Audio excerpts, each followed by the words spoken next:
Right guys, I'm back for my second part today.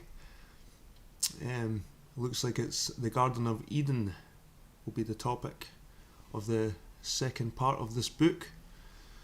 And like I said before, it is interesting stuff. It's interesting stuff, guys. When we read earlier about the oryx, the white bull that was so wild with its fierce horn, got me thinking about the unicorn. They said it nearly killed Robert the Bruce, this oryx. I think it's extinct now in Scotland, this oryx, this white oryx. It used to have a sharp horn. But the unicorn is the symbol, is the animal of Scotland. I think it was actually based on this oryx, the unicorn. So there's lots of wee nuggets kicking about in there. Anyway, we're going to continue. Hope you're having a good day. And like I said, this is more for myself as well. I can go back on this as I'm doing my research, because I do think the Bible is rooted in Britain. There's too many discrepancies, and the Celtic culture I don't think started in the middle of Europe. I think it started in Britain. I think Britain, there was a lot more land mass. I think there's been a catastrophe, either a celestial catastrophe like a comet hitting the north, or a volcano exploding and making the northern people move down to the Mediterranean, down to Spain, down to Italy. Then as the ice or the cold or the smoke receded, the atmosphere cleared maybe from all the dust from the volcano, maybe the peoples moved back in. It's just interesting. It's interesting stuff. Right, I'm going to continue with the Garden of Eden.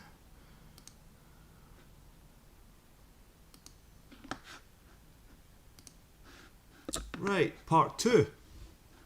The Garden of Eden.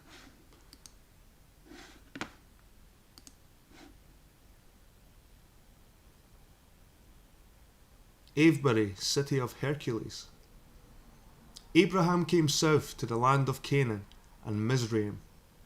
The first reliable clue we possess to the early civilization of the Bronze Age may be traced with some certainty to the coming of Abraham, more properly Ab-Ram, son of the Ram. That is a spiritual son of the god Ammon or Hermes, the deified genius of Magiism or Druidism. Ab-Ram becoming the arch-magus or chief druid of the south. Sometime about 2160 BC, according to the Revised Bible chronology, and as stated by Josephus in his Antiquities of the Jews, the patriarch led a strongly armed following of Hebrews, Iberes, from the ancient parent city of Ur to the Chaldees, conducting them eventually to the territories named Canaan and Mizraim, where he built up a powerful state, later called Israelite. Indications point to his success owing to his possession of firearms when such were very scarce and difficult to obtain. He was initiate into the mysteries of the Kibiri gods and was himself described as the son of Terror, a maker of magic instruments, and hence the word teraphim or terror images, no other in fact than fire weapons of war. Teraphim in the investigation of the past importance of firearms cannot be too strongly stressed. We are aware from modern histories of the effect of firearms when first used against savage races, the terror they caused, the savages' immediate subjection and the tendency to defy the owner of such magic. In prehistoric times, when the possessors of such firearms employed them, the same results were obtained, and these pioneers cleverly made a profound mystery of such so that their victims believed they were mighty gods, as we know from the scriptures themselves. Abram was himself an initiate, as the son of Terah implies, and brought with him his Kibiri gods. Otherwise he established armament factories as well as hidden underground in some cave or convenient secluded area. The centre of this industry lay first at Hebron, explaining its name of Kiriath Arba, the city of the four, 4 being the number of the Kebri gods, 3 being mystical allusions to the magic powers, and the 4th being Hermes or Cadmilos, who presided over them. It was a possession of these powers that gave Abraham the predominant position the patriarch required among the people of the south, as yet innocent of such knowledge. Josephus, the Jewish historian, describes Abraham as a man of great sagacity and understanding, who is determined to change the opinions of men then held about God, and for which reason he decided to march southwards and institute his own state. He came with an army out of the land of the Chaldeans, and then, marching towards his destination, founded Hebron, the city of the Hebrew. Presently, when famine prevailed in Canaan, hearing of plenty in the land of Mizraim, translated as Egypt, he advanced thence in strength, his pretext being to know what they said concerning the gods, a provocative curiosity which may be better interpreted as a hostile challenge. What he actually accomplished was to impose a heavy tribute on the Mizraimites, as admitted in Genesis, although the equivocal words gifts is enlisted to explain the payments. In return, he imposed upon them his new deity Saturn, who discovered he apparently made in Ur. Josephus practically admits the compulsory conversion of the Mizraimites when he says that Abraham, determined to renew and to change the opinion of all men, happened to have the concerning God. The historian explains that the patriarch was the first to declare that there was one God, the creator of the universe, and that irregular phenomena visible on land and sea, a reference, it would seem, to contrary and meteoric bodies so dreaded by the Chaldean or Gnostic sages, the sun, the moon, and other celestial bodies were all controlled by a supernatural all-seeing eye above. Ooh, he sounds like the first Freemason. And that's another thing, we're talking about the Celtic culture, the Bible, and also when you're looking at Freemasonry, there's a lot of this in it. There's a lot of it. It's seeped in this. The pillars. And I think it's a clue, the Bible's a clue to the history of the ancient peoples and the ancient tribes. Whatever the Pharaoh's reaction to this new doctrine may have been, he was obviously frightened by Abraham's demonstration of some hitherto unknown power and hastened to placate him. He was ready to pay heavy tribute if he would but quit his territories, as also was Abimelech, the Palestine king of Gerar. Although the true significance of these negotiations is obscured under a wealth of obscene irrelevancies in the book of Genesis, Abraham had strong grounds for remaining in those parts for reasons to be shown in due course. But if he exploited the Mizraimites or Egyptians or Philistines and continued to occupy an important part of the country, he also taught them much of material value. Josephus says that he communicated to them arithmetic and delivered them the science of astronomy. For before Abraham came into Egypt, they were unacquainted with those parts of learning. This Cushite invasion from Ur thus seems to afford the likely explanation of what Diodorus has to say about the Ethiopian claim to have first civilized Egypt, for Ethiopia was only the classic name for Cush or Cushites, meaning the red or ruddy or bronzed men, who had nothing whatever in common with any African Negroid race. Diodorus, whose records of the remote past are frequently most instructive, thus describes the Ethiopians and their contact with Egypt. The Ethiopians boast that they were the first men which were created in the world, and therefore they that were engendered, so they were justly in the consent of all called anthropoi. The Ethiopians maintained also that the worship of the gods was first of all found out and observed by them, as also the sacrifices, solemnities, and all things whereby honour is done unto them by men.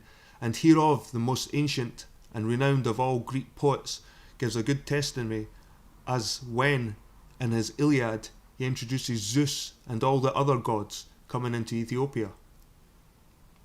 They of Ethiopia affirm further that the Egyptians are descended from them in Egypt, which was not firm land before, not habitable, but was at the beginning covered with the sea, and afterwards with slime and mud.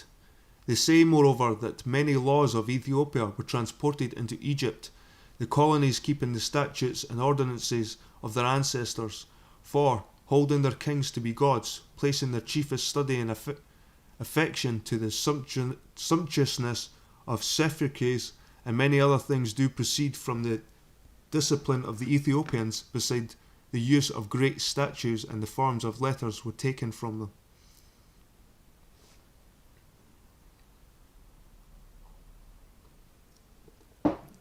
I suggest that we may attribute these allusions generally of Diodorus as relating to the culture originally brought by Abram from the Chaldeans. Whether we use the term Ethiopian or Chaldean, they claim to have been the first civilizing race, first to worship gods, impose them on others, as did Abram upon the Egyptians, caused their own kings to claim divinity, as might be said of Abram and his successors, and produced huge statues, probably whose monstrous relics are yet to be viewed in certain parts of the British Isles. That a vitally important part of Egyptian territory was not firm land, but largely covered by the sea, and territory was not firm land, and swamps relates, as can, I think, be proved to Somerset, where Abraham was so active and largely dwelt, as will be shown. For the rest, Diodorus appears to indicate that the Egyptians were not so amazingly ancient in their culture or history as our modern Egyptologists are so active in claiming, among whom the late Sir Arthur Evans and Sir Flinders Petrie were prominent. Sanchoniathon of Tyre throws a brief but valuable sidelight of the invasion of Abram, calling him Tot, a name for Hermes, saying that the Kronos, king of Phoenicia, travelling in the south, gave all the country of Mizraim to Tout, whom he describes as the secretary of Kronos. Canaan he terms Shna, and states that Osiris, the brother of Shna, was taught the mysteries. Actually, the Egypt of Abraham is named Mizraim in the OT, and Mizraim really signifies the Philistine lands, for as Josephus records, the Philistines were Mizraimites, but this gift of Mizraim by the god Kronos Saturn, high-handed as it might seem, is also confirmed in the book of Genesis, viz. In the same day the Lord made a covenant with Abraham, saying, Unto thy seed I have given this land from the river of Egypt, Mizraim, unto the great river, the river Euphrates, Heb Perath, and I will give unto thee and to thy seed after thee the land wherein thou art a stranger, all land of Canaan, for an everlasting possession. Nevertheless, this sweeping statement proved illusionary, because in point of fact the territories in question, and only they in part, were in possession of Abraham's successors for just over 500 years, when the Philistines drove them out of the land. However, the patriarch established himself firmly in Mizraim as a self-divine personage, among an alien and hostile population, whom he dominated by force of arms, as did likewise his successors. He claimed to receive the injunctions of precepts of his god Kronos Saturn, and became the Ram or Rama of the south, a claim to divinity playing a vital part in the history of the Mesmerite lands, and, as Diodorus implies, was later adopted by the Egyptian kings. Ram. Oh. That's starting to ring a bell. An outstanding feature of the occupation of Canaan by Abram was his building of the city or fortress of Hebron, with its strong tower or citadel outstanding because of the leading part it played in early Bible history. In one passage, be it noted, it was called Thebes. Then went Abimelech to Thebes and encamped against Thebes and took it, and from its strong tower a woman threw a millstone on his head and broke his skull. For centuries it remained the citadel of Israelite power in those parts, with Ramah adjoining, until in the 8th year of David, we may gather from scriptures, and also Josephus, after prolonged and bitter wars, the Israelite tribes were driven out by the Philistines or Mesramites and migrated to another region, where they successfully captured the city of Jebus, named it Jerusalem, and made it the capital centre of their new and subsequently flourishing state. I shall revert to this immigration and the war again later. It is necessary to discuss Hebron and its surroundings closely, because it provides a most essential key to the geography as well as history of the past, for I shall endeavour to present evidence to identify its actual site in the southwest of England. Let us first summarise the Bible aspects of Hebron and its environs. Adjoining it, as shown in various Bible texts, was the city of Ramah, also called Ramoth, or Ramoth in Gilead, or Ramoth by Mizpah, all one and the same, it being the administrative capital, the city of Ram, so called after Abram himself, the High Ram, the Ramah, such the epithet or official title of the Archmagus, representative of Cronus Saturn in the south, the god's prophet and interpreter of his will. In Ramah stood the chief buildings, the house or palace of the Ramah, from whence he ruled his people as a theocrat, a centre of considerable population. Here was born and died Samuel, last of the judges or Ramahs, like Eli before him, all of whom ruled as theocrats and gave the law to the people, which was delivered through the oracle of Shiloh, the high place in the near vicinity. Indeed, Ramah, and not far from Hebron, the citadel, stood two of the most sacred spots in Israelite history, namely Mizpah and Shiloh, in which latter high places there appears to have been an idol of a man with a ram's head and horns, symbolic of Ramah or Hermes, and perhaps actually on certain occasions where the Ramah, in his role of the Lord's messenger, had his head concealed by a ram's head and horns, while a ram's skin formed a sort of barbaric cope over his shoulders and back. Sounds a bit like you get pictures of the Minotaur when you think of that, or even Baphomet when you think of Baphomet sitting there, like the man with the ram's head.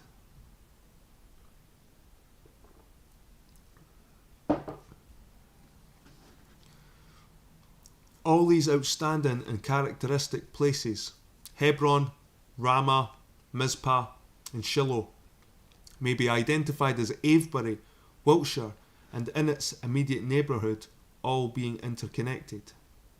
So guys, we'll have a wee look at Avebury.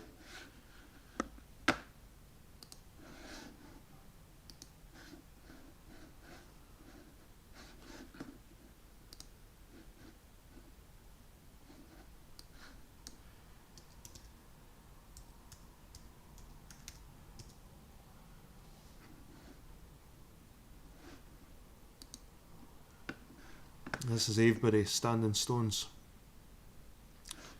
You see it's near the bottom of Britain. But it's famous for the standing stones and the Stonehenge as well.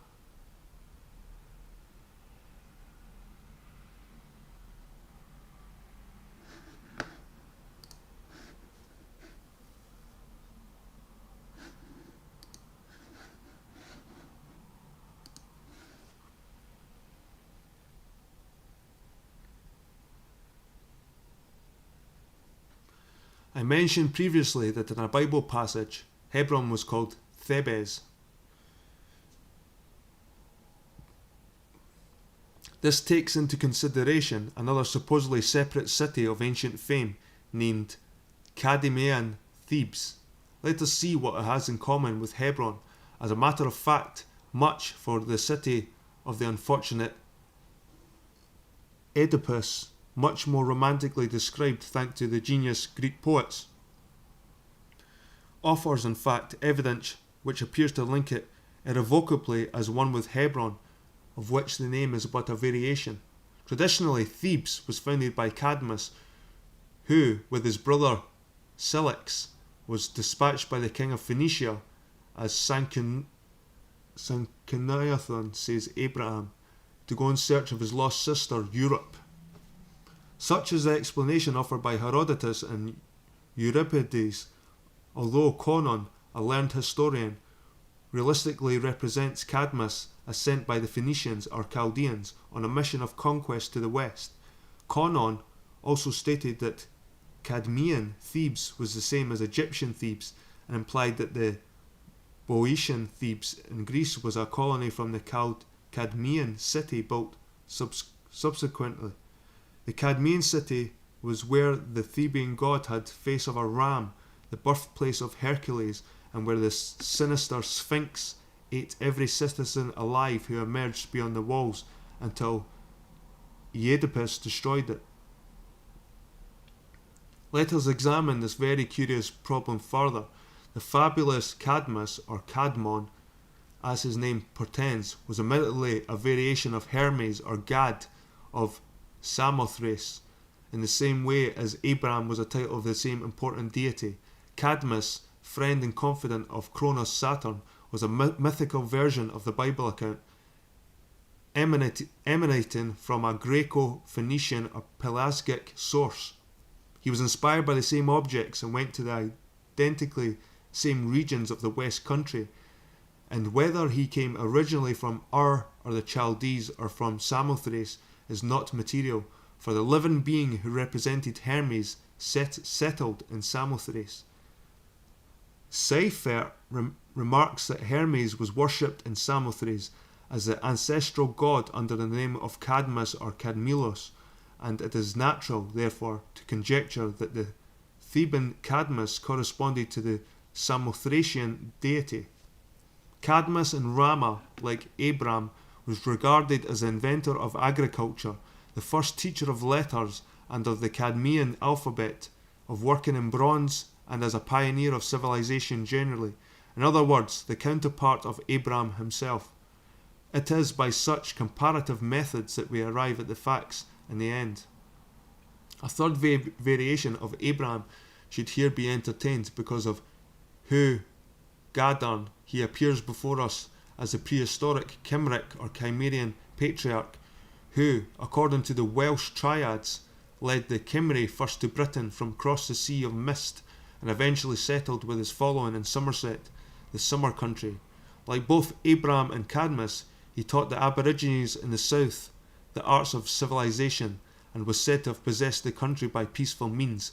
Thus he compares with them, and his activities were unquestionably related to Britain, and moreover to those very parts where it will be seen Abraham was so active, although he is supposed to have led his people from Iraq into Palestine and Cadmus to Thebes in Greece. Exactly from whence Hu Gaddarn came is unascertained,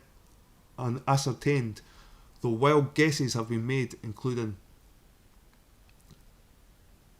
Caelion or Ceylon. He probably came from the direction of Norway or from the Shetland Orkneys or Orcoa of Jerome or Ur, which he described as a home of the Chaldeans. Returning again to Cadmus and Thebes, the legends that he was told by the oracle at Delphi to follow a cow and where she lay down to found a city.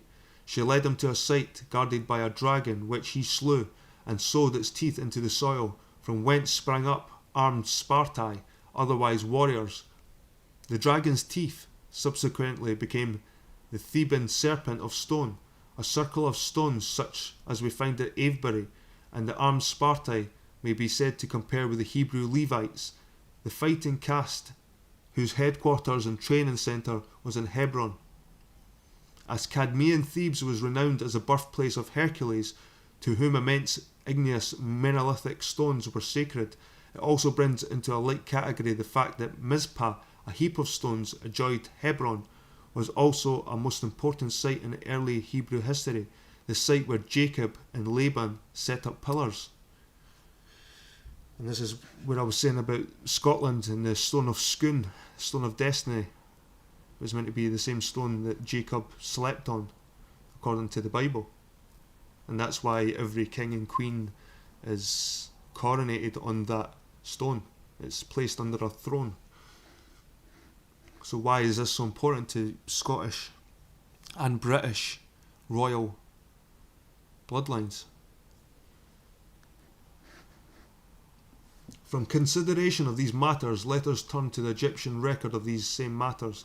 If we study the vestiges of the work of the Egyptian historian and priest Manetho, it is soon realized that the interpretation of Egyptian history of this period and after differs fundamentally from that of the OT, which is not surprising, seeing that the people regarded the invasion of their territories as a hostile act which existed for 511 years until they were finally expelled. From the Bible we obtain, as would be expected, the Hebrew conquerors' version of what Egyptians and Philistines regarded as a wanton usurpation.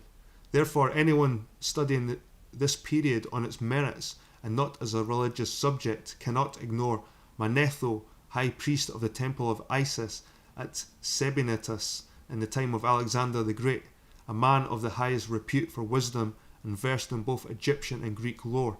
He wrote in Greek in order that the world could judge of the truth of his statements, and though most of his history is lost, his list of dynasties has survived, but quite unjustifiably mutilated to a devastating extent by modern Egyptologists. Manetho describes how, in the reign of a king named Timaeus, they arrived in Egypt, men after a surprising manner and of an ignoble birth out of the eastern parts, to whom the Egyptians accorded the name of Hyksos, signifying shepherd kings, because they brought and collected great herds of cattle and flocks of sheep, as we know did Abram and his followers. These newcomers subdued a considerable part of Egyptian lands because the latter dared not to hazard a battle, realizing the invaders' superiority in arms. The Hyksos burnt down towns, destroyed their temples, slew many and took their wives and children into captivity. The name of the first Hyksos king or chief is given as Salatis, who compelled the Egyptians to pay tribute and placed garrisons in their cities. The same king built a city named Abaris or Avaris by the Egyptians on a site he discovered in the Sete Nomos or Seth Roite, selecting a strategic post where he could dominate the Egyptians and check the Syrians. Abaris was founded with strong walls, and here Salatis maintained a garrison of 400,000 men, whence he repaired every summer from Memphis, where he principally dwelt, to reap the harvest, hold military manoeuvres, and pay his soldiers. After 13 years he died and was succeeded by another like him, and Manetho mentions by name 5 of the following kings or chiefs, who included Salatis, ruled for 250 years, but in all the Hyksos overlordship lasted for 511 years, when they were driven away after a long and bitter war.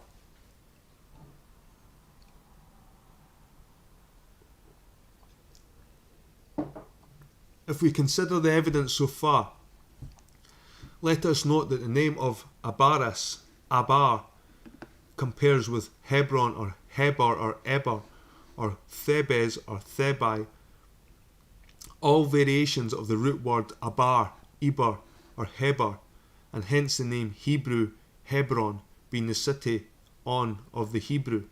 In addition, note the name Abaris or Avaris is very similar to the name of Avebury, also known as Abari, and such described by the Jacobean antiquary Dr. William Stuckley. Moreover, we find in Avebury, apart from nomenclature, a remarkable point of comparison in the description of Manetho accords to this capital built by Salatis.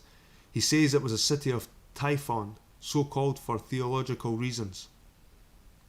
Mythologists are aware that Typhon, hence our word typhoon, was another name for Set, the evil brother of Osiris, whom he murdered according to Egyptian belief, who breathed fire, lightning, and destructive winds, and was hurled to the earth by Zeus or Horus. Set was figured as a huge celestial serpent with 100 writhing heads and various fearsome voices, all of which imagery pointed to the comet, a fearful god who drained down rocks and stones, and hence the myth of the dragon's bones sown by Cadmus. So when Manetho says that Abaris or Avaris was a city of Typhon for a theological reason, he can only have had in mind the stones which have been placed in situ in this vicinity. We are surely justified in claiming further that the Cadmus myth of sowing the teeth of the dragon was merely another interpretation of the same event, and, in addition, that the same principle of erecting large monolithic stones, whether to Kronos, Saturn, or to Hercules, inspired the early Israelites to erect the famous stone of Mizpah as all one and the same. The solution of this ancient event, I contend, may be identified, and only identified, at Avebury in Wiltshire, near Marlborough, where we find the largest stone circle in the world, erected of unhewn igneous monoliths, and on the southeast joined by a winding avenue of like stones, providing the relic of an immense and sacred prehistoric monument which some believe to have been designed in the shape of a winged globe, a very significant symbol of the past. The centre of a winged globe, a circle enveloped by serpents, depicts a fiery mass with wings to suggest flight and a long tail, thus depicting the terror of the skies, the comet. A curious aspect in conjunction with the site of Abaris is that Manetho, as mentioned previously, referred to the region as Seth Roit, which may translate as the Seth root or road, Seth being a mere variation of Set, the evil one, after but not before the great catastrophe. It is no coincidence that one of the oldest and most ancient roadways in England, now the Great West Road, passes little south of Avebury Circle and has to make a detour to avoid Silbury Hill, and this road of old time has been dubbed by the early Saxon invaders the Devil's Highway. At this junction with Avebury and environs under our gaze, we should consider Bible references to Hebron. In proximity to the fortress of Strong Place lay Ramah, the administrative and residential city, and nearby stood the famous Mizpah or Mizpeh, the Palace of the Stones. Mizpah, in conjunction with the high place, Shiloh, provided the most sacred centre of early Israelite events, or it may be more correct to say, was the heart of the nation. It first emerges when Laban, seeking the teraphim which his daughter Rachel stole, met Jacob in the sanctuary of Mizpah, where they healed their differences and set up pillars of stone as a witness. In the ensuing years, it became the great sanctuary where the tribes foregathered in times of stress and disaster, a sort of national parliament to decide events of the great importance, when they usually sought the guidance of the god on the height of the adjoining Shiloh.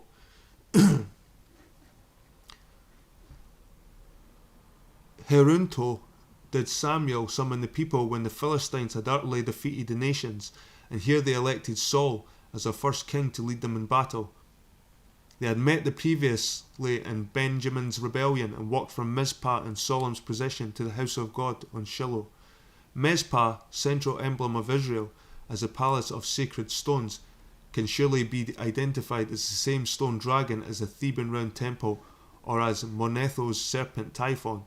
The vestiges of this once great site are recognisable. I claim in the Avebury Circle, covering over 3/4 of a mile in circumference, with its mile-long avenue of stones leading into it from the southeast, starting at Hackpen Hill, Celt, Hack or Hag, Serpent, Pen, Head of the Serpent, now named Overton Hill, and some believe having had originally a similar avenue from the southwest, thus providing in stone the design of a vast celestial serpent, head, tail and coil, which may have been suggested the origins of that beautiful symbol, but one of sinister purport, the winged globe or circle.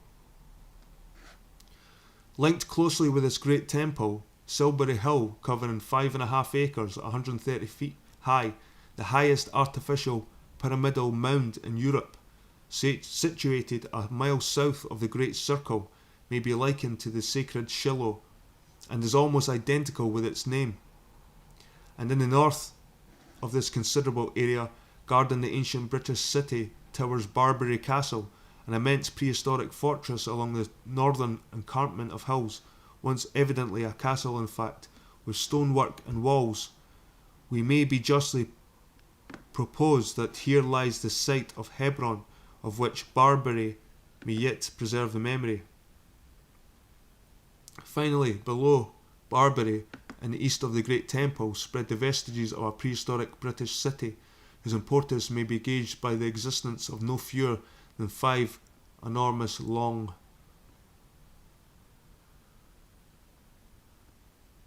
barrows in the vicinity, sometimes 100 yards long, many divided into chambers. These sites and place names are not coincidences. Industrious archaeologists have sought for the sites of Abaris, Cadmean, Thebes and Hebron in Egypt, Greece and Palestine respectively, and have triumphantly proclaimed their existence by ignoring all evidence that does not fit in with their preconceived conclusions. At the so-called Hebron in Palestine, for example, natives earn a steady income by showing the alleged burial places of the early patriarchs who were never within 1,000 miles of the supposed capital before Jerusalem succeeded it. Abaris has eluded the Egyptologists who rummaged vainly in the Nile Valley, while Cadmean Thebes, minus any bones of the serpent, will be exhibited to the tourist who visit modern Greece. In Avebury we possess the site which unites them, and also Egyptian Thebes as one and the same in a prehistoric date. The immense and weather-beaten stones which have survived the weathering of countless centuries, but less the vandalism of modern times when they were used to construct walls, outhouses, etc., straggle over hill and dale from the head of the serpent, a circle originally, until they led the way into an original entrance of the temple. Inside the great circle, surrounded by a former moat which made this site an island, once stood a great number of stones, possibly 360, although the recent investigators claim only 100, and in the centre are the remains of 2 smaller temples, one having 12 stones and originally the other 30, denoting accordingly a 360-day year, the original length of the solar year before the Great Catastrophe. The Proteus phenomenon having added 5¼ days to the year by dumping the residue of a comet, a former planet, on our world, and hence forcing the recession of the Earth from the Sun, thus having permanently affected the Earth's axis and orbit. Avebury was therefore used as an astronomical temple in its heyday. That's crazy. The pyramidal hill of Silbury, on the edge of the Great West Road, a mile south of Avebury Circle, glanced at carelessly by thousands who passed that way, ignorant of its romance, commands a splendid view over undulating downs, with clumps of trees on bare hilltops, proclaiming former sanctuaries of the all-powerful Hermes, or the tombs of once famous men, and here again one of the most ancient symbols of divinity may be recalled. Speaking of Silbury itself, this sacred emblem of remote antiquity was the all-seeing eye of the deity, superimposed over a pyramid. Was it perchance derived from Silbury, the pyramid probably the forerunner of those erected far later in Egypt and in America? For it should be noted that the great circle of Avebury, placed above Silbury in a direct line, would represent the eye of the god Saturn. But this much we may opine, in company with the learned Canon Bowles, who devoted so much attention to the antiquities of Avebury, that on the summit of Silbury originally stood the temple of the god Hermes, or Ammon, or Ham, where the deity had his shrine, whither the early Israelites climbed to consult the oracle, and where, we may suppose, took place the legendary scene when Hercules, whose natal city was Cadmean, Thebes, visited the temple of Ammon and demanded to see the god himself in the form of a ram, and the resultant shifts the priest was put in order to satisfy him. Perhaps we may recognise from this legend that it was customary for the high priest who assumed the role of Ammon in the oracle to wear a symbolic ram skin with horns in this holy site. When it is realised that in the peaceful surroundings of Avebury, where today a hamlet of farms, a church and a hostelry have partially invaded these immortal stones. Thousands of years ago were witnessed these scenes of intense emotion at the pulsating heart of a nation. It may serve to conjure up sombre thoughts of the mutability of human endeavour. We may sorrow that this once vital centre of man's activity should have passed by like a wave, leaving so little in its wake, so little visible to ensuing generations, and that its great fame should have been dispersed to a completely alien surroundings, except for the huge stones here and there, whose significance has long ago been forgotten, and how puny appear a man's endeavours when we perceive how the rolling chalk downs have smoothly covered and artfully concealed the sites of former great activities. Until today, little that is unusual strikes the unpractised eye. Yet, to receptive minds all over, there prevails a feeling of brooding silence and unsolved mystery. To the vision of an observant antiquarian, this ancient haunt of a man offers a constant source of interest. From the summit of Hackpen Hill, Overton Hill, where once stood a cromlech and a circle today railed off and marked with stakes by Her Majesty's Office of Works, and where remains of ancient sacrifices were discovered, an ancient trackway called the Ridgeway leads to the former site of the British settlements, with signs of many former streets or tracks where once stood, according to evidence. The city of Ramah in the chalk country of Gilead, the administrative centre of Israel in the land of Canaan, and from whence other tracks radiate like those spokes of a wheel in all directions. Mr. Hippisley Cox terms it the ancient hub of England, and among others matters are indications of a former canal system. North of these parts, along the steep escarpment of hills, which offer a grand natural defence to the north and east, stands Barbary Castle, with its prodigious earthworks. It stands 889 feet above sea level, and its selected position indicates its strategic importance in the eyes of its builders towards possible hostile dwellers north and east. The escarpment in question may be possibly have been partially artificial, so remarkable is the contour of the Marlborough Downs, which form here a complete semicircular arc, thus providing a powerful defence of the city below them. Nor is this all. In the direction descending towards the southwest, this escarpment becomes Hackpen Hill, with a height varying between 700 and 800 feet until it terminates at the head of the Serpent, where it descends to 559 feet. On the eastern side, it arches to heights over 700 and 800 feet. It declines at Ogbourne, St George, where the little river Og takes its rise, and then it elevates again, stretching below the town of Marlborough at its southern eastern extremity. The defences are carried along the south, also if we include that queer artificial rampart known as the Wansdyke, which stretches from Portishead at the mouth of the Avon in the west to beyond Savernake Forest, a gigantic line with forts and terraces in the east, its highest elevation being nearly 40 feet opposite Avebury throughout its entire length.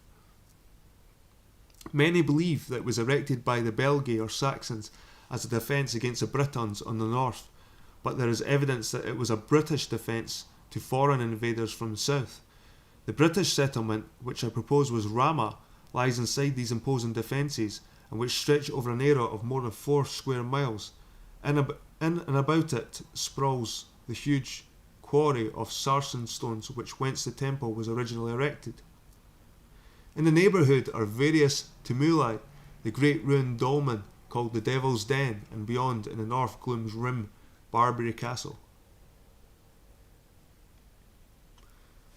There is another clue to the past in this region in the River Og, a significant name in many ways. Ogygia was the earliest known name applying to Egypt, and as will be seen in this part of the original Egypt, and was associated with the Ogygian flood, which traditionally afflicted Thebes at the same time as the Deucalion or Noah's flood. Ogyges was the legendary name of the earliest king of Thebes, and one of its 7 gates was called Ogygeion, which probably stood where now the village of Ogbourne Street George on the river Og. Josephus recounts that Abraham dwelt near the oak Ogyges at Hebron, which tends to identify him with both Cadmus and the king Ogyges. Moreover, we have renowned Og, the Amorite king, who ruled in Bashan, and as we are told in the scriptures, also at Baal Ammon, which seems to relate to the oracle of Ammon or Hermes or on Shiloh. The giant Og, which name was evoked as the Amorite king of Bashan when land was overrun by Joshua, must have passed away many centuries before, and as the Bible text suggests, was some ancient but famous personality of the past. Just as his iron bed, carefully preserved at Rabbath Ammon, implies an archaic and valued relic of antiquity. Indeed, it would appear that Og was Abram, and it seems to have related to this role of a teacher, as Hermes was a teacher, orator and lawgiver. The Celtic name for the earliest form of writing, Ogam or Ogam, was derived from the root word Og, and in addition, Hermes, and his character as a teacher of knowledge, hence epithets like Tot, Thoth, etc., was called Ogimus by the Celts, and was depicted as an elderly man with an almost imperceptible stream of golden words proceeding from his lips to indicate eloquence. Og, therefore, in this area, in conjunction with the separate claims of both Hebron and Thebes, is of significance. From Og we return to Silbury Hill, so akin in the name to Shiloh, as stressed before, the original Israelite seat or oracle of Ammon, where he pronounced the will of the god Saturn, and where for long the sacred ark was kept. When Joshua carved up the land he had conquered by the sword, he chose Shiloh as the seat from which he divided up the region and gave new boundaries to the tribes he commanded. Shiloh lay not far distant from the famous Israelite landmarks Tanakh or Tanakh, and 2 miles south of Silbury Towers, St Anne's Hill, formerly Tan Hill, said to have been so named after the British god Tanaris, mentioned by Lucan, who may have been the god Poseidon, also called Dan or Tan. Tacitus speaks of a celebrated fane to Tan in the British lands, which the Belgae seized at the date far earlier than they generally believed, points to Tan Hill, which pagan name was changed into that of a saint, Saint Anne, in accordance with early Christian precept. In the middle of the last century, an annual fair was still held on Tan Hill on August the 6th, a date which synchronises with the May 6th vernal equinox and November the 6th autumn equinox, year of antediluvial times. The date appears to have denoted the original midsummer day, now relapsed by 46 points of the zodiac by the precession of the equinoxes, and afford us an example of the vast antiquity of these parts of Britain, as also how strangely local customs have until late years survived all vicissitudes.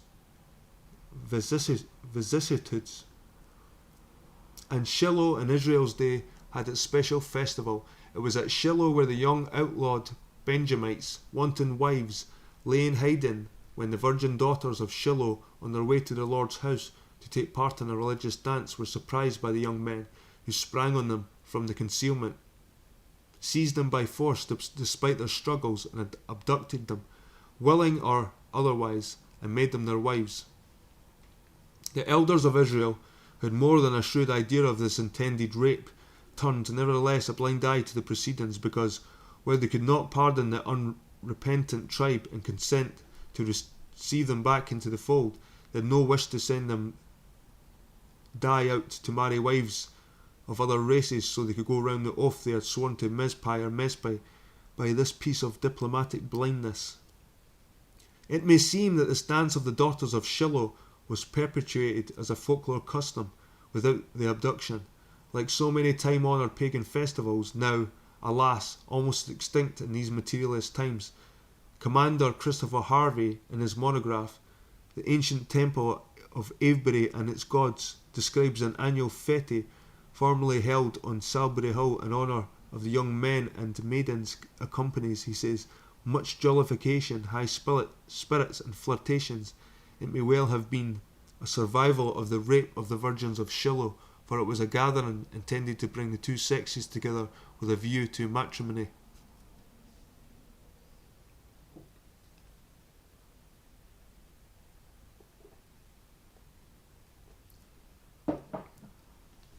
Another local tradition of Silbury connects it with the burial place of prehistoric British king named Seal or Shiel, who recalls King Saul.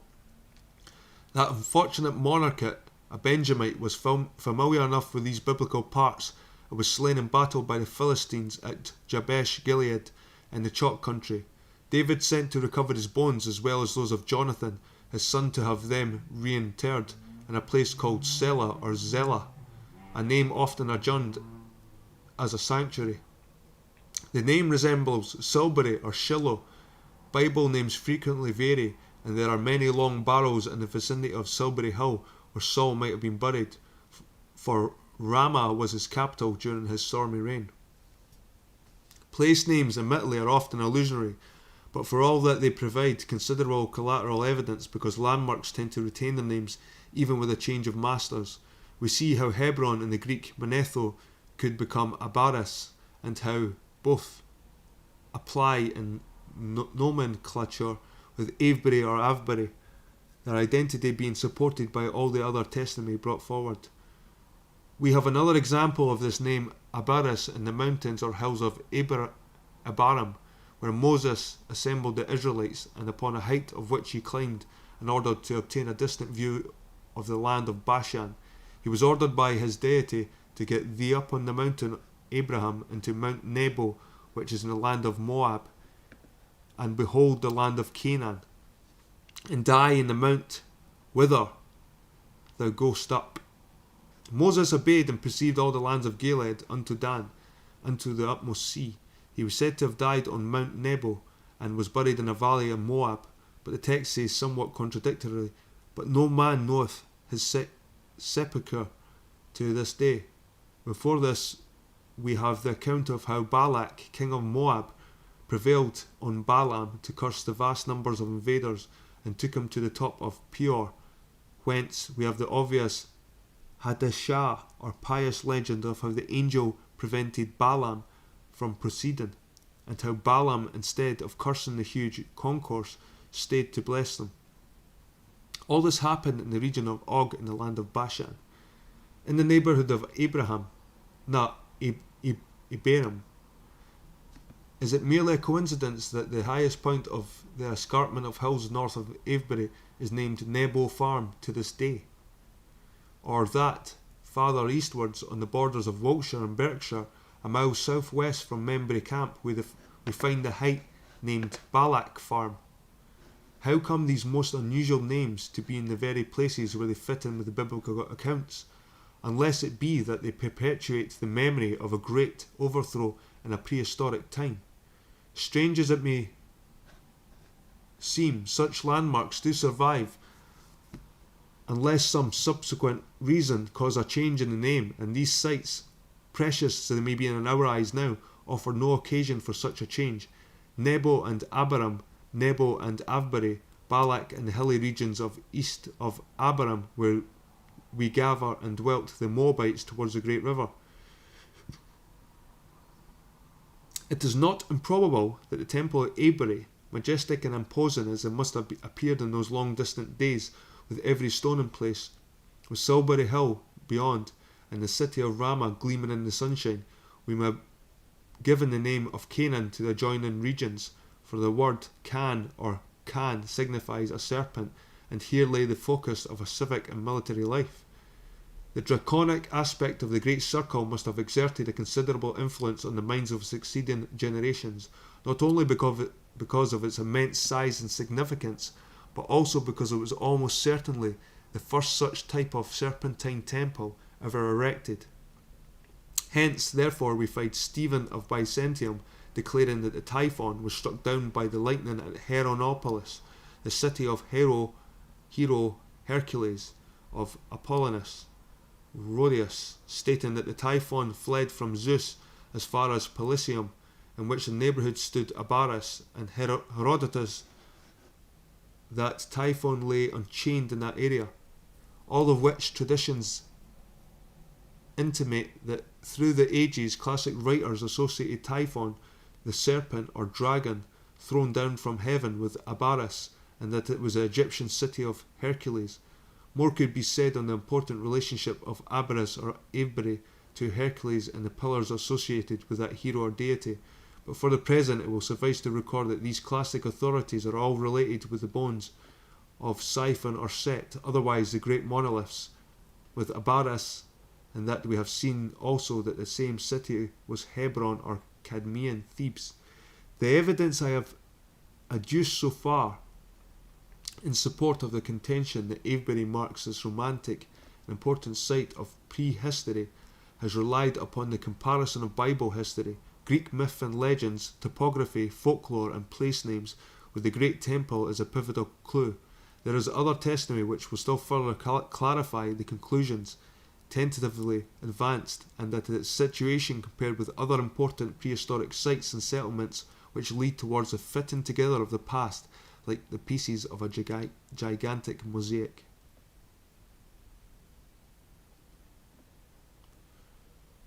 Right, I think I'll leave it there, page 72 today. Been quite interesting so far. The next part will be the expulsion of the Israel from Mizraim. Okay guys, I'll see you next time.